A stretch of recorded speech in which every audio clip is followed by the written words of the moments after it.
So guys, what are we thinking about Gabby and Ross? I definitely think she likes them. So Joe is clearly trying to make up for everything. Obviously he's gave Moira the cows, which was quite nice of him, I suppose. So finally Kane got his catheter out and he also got arrested. I'm really surprised, like honestly. He's just had so much going on, and then obviously being mouthy to the police and everything else. Although I don't really agree with the police arresting him given his circumstances. So guys, we know that Kane got arrested yesterday, which obviously Moira wasn't happy about when she never heard anything and he didn't come home all night and everything like that. However, I'm glad that he has told her the truth now, because I just feel like that needed to happen. He needed to just tell her the truth, that it's nothing to be ashamed of, and she is someone that is going to be there for him, and she even said that, like, you shouldn't be ashamed of it, like, these things are going to happen. So yeah, I'm glad that she knows now. Maybe she'll be a little bit, maybe he'll feel like he can be himself a bit more and he can just deal with it because he knows that she's on his side anyway. So obviously Belle wants to meet Cammie's family, and Cammie was like, no, don't do that. So of course she gets a little bit suspicious. But we've seen that actually Cammie's homeless. He's living in the barn up at the farm. So do we think that maybe it's him starting the fires and he's not meaning to, but it's just turning into a fire? Or do we think somebody is actually trying to start the fires? Like, I don't know, this could be either way, but honestly, it made me feel sorry for Cammie, and I know that a lot of us have kind of been wondering, like, what is going on with Cammie, like, where is his family, or how does he know his family, because he never talks about them. But obviously this explains why. This clearly explains why he never talks about them. But yeah, I mean, I suppose the next thing for this is going to be like Belle and everybody finding this out, and I know that when she does, she will 100% be there for him. But yeah, that's quite sad.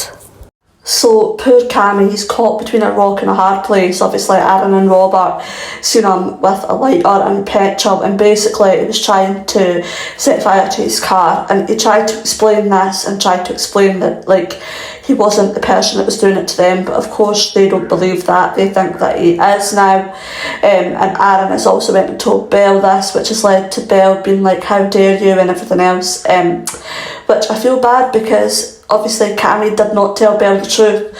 The only person that knows the truth is Vinny. Obviously he told Vinny, which I'm glad that he told someone, but he really needed to tell Belle as well, and Belle would 100% have backed him up if she knew the truth, but obviously he's not done that. So yeah, Cammie's homeless and he's really struggling. He's in a difficult place.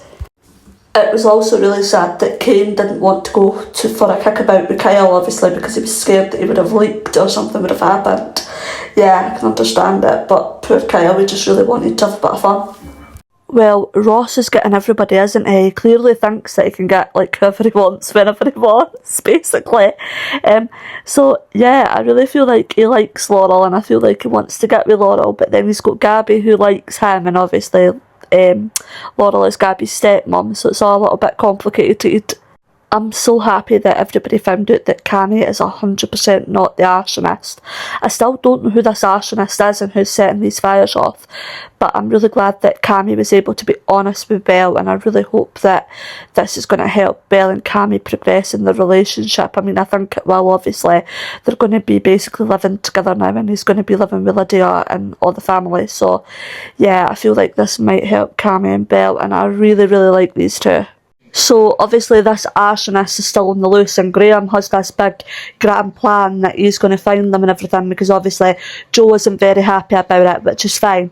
But the thing is that obviously we see at the end Kyle burning something, but I'm wondering, like, is it actually Kyle or is it the same as Cammie, and he kind of just looks suspicious but he's doing it for another reason? Like, I don't know. I also absolutely love the Dingles being there for Cammie. It's just the best. Obviously they gave him that caravan today. He's literally become an honorary Dingle, and I'm so here for it. Poor Daniel, I mean, Bertie really doesn't deserve to be getting bullied because of anything. Jodie's got a lot to answer for, even though she's still keeping this secret. And obviously Daniel walked in on her and thought she was being a bit suspicious and hiding her phone, and Daniel was like, what are you hiding your phone for? She makes it this because of a video of Megan, because we see at the very start that everybody has seen a video of Megan and these kids kind of putting a milkshake over her and kind of fight with her and saying that she's scum and she's horrible, and which they're not wrong.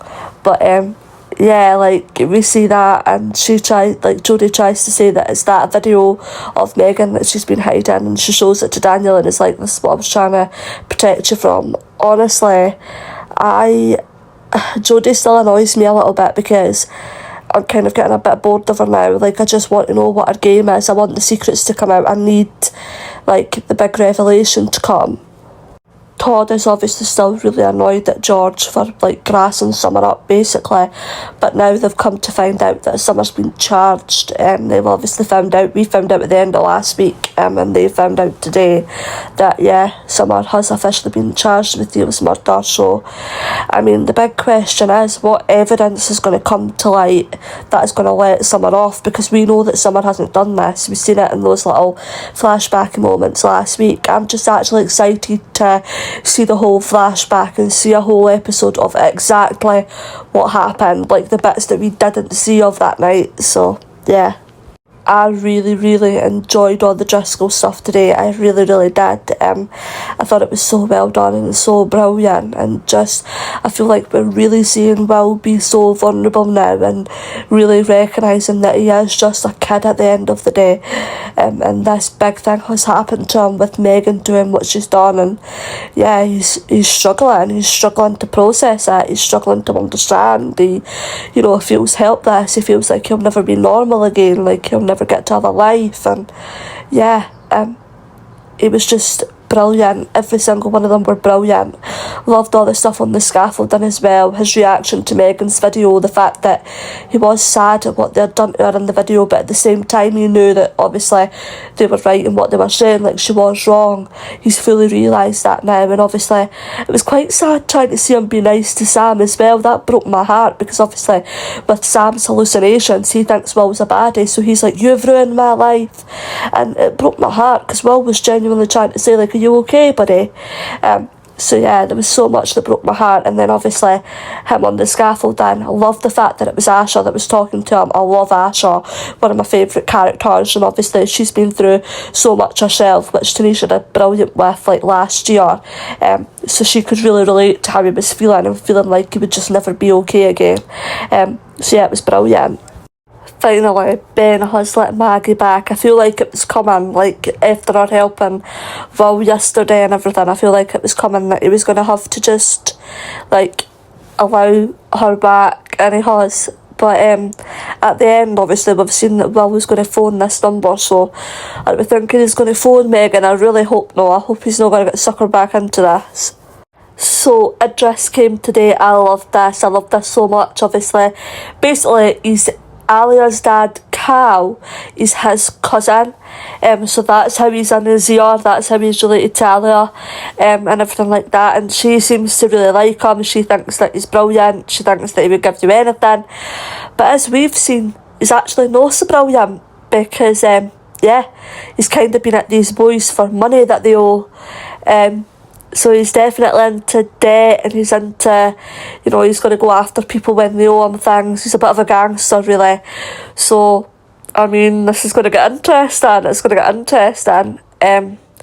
I loved the way that he showed up at Speed Dial, though, and then he handled the situation at Speed Dial, being like, with the boys being like, kind of, get lost and you will pay, and he made them pay, and then he made them give Brody £100 so that, like, he could get the trainers and stuff, because they had messed his trainers up with spilling it.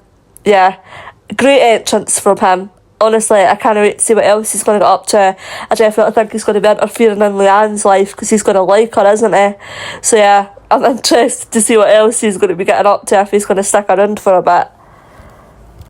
I'm not going to lie, I actually feel a little bit sorry for Daniel, to be honest with you guys, because he just never picks the right woman, and it's always somebody who just does all the worst things to him. So yeah, I actually feel terrible for him, honestly.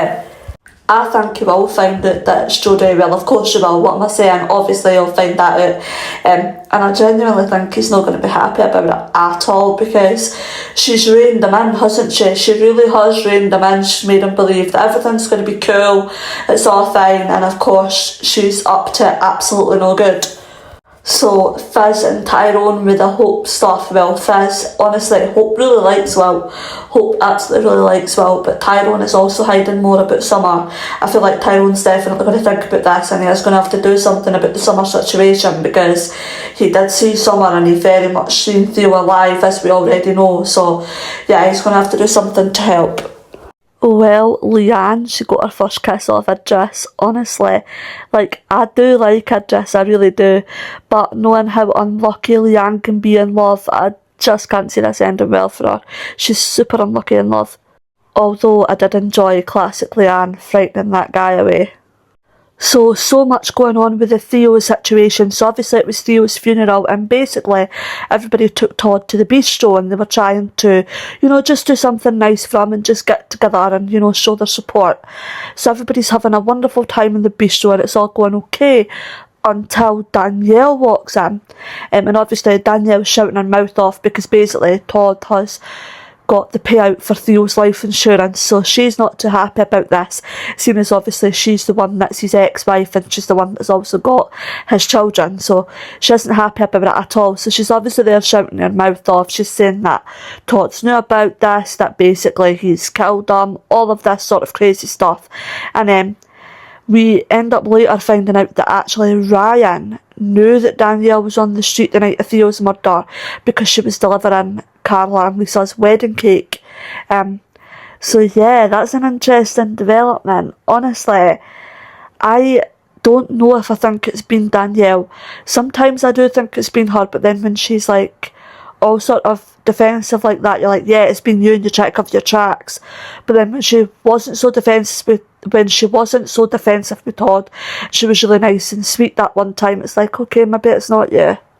We also have Tyrone obviously still hiding this secret that he saw Summer.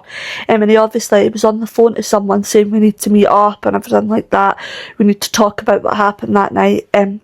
Yeah, Tyrone is in a very tricky situation, and like the guilt is all over his face, because we all know Tyrone, he can't lie to save his own life. So like the guilt is all over his face that he absolutely knows something. And obviously when he heard like Amy and Nina and Asha and everybody saying that basically Summer wasn't coping, she was having a very difficult time, yeah, it's kind of made Tyrone think, oh no, I need to say something, we need to work out what we're going to do, it's our fault that this has happened. Well guys, obviously Daniel was getting a little bit too optimistic too soon, wasn't he? Obviously he thought that the troll was over. He was like, oh my god, yes, they've taken down all the accounts. Come to find out that actually there's more. So Tyrone, obviously, he's still deciding what he should do, and obviously we did find out today that he did crush Carol. I think we all kind of knew that anyway, didn't we? He also needs to say something, because he is feeling really, really guilty about the fact that Summer is getting it in the neck for this, when it's something that she actually hasn't done, and he knows that she's not done it. Like, he knows that she's not killed Theo. So yeah, I feel like we just need that episode now of that day and working out exactly what actually happened, like the bits that we haven't seen. I do like Idris, and I think he is classic for Leanne. Like, it's that classic bad boy that Leanne always goes for. And yeah, I don't know, maybe they will be good together. Obviously Alia tried to warn her off a little bit, but don't you kind of do that with any of your family anyway? Because I think obviously Alia, knowing Leanne, she doesn't want her to get hurt, because she knows that Leanne falls quite deeply and quite quickly, and she does end up getting hurt quite a lot of the time.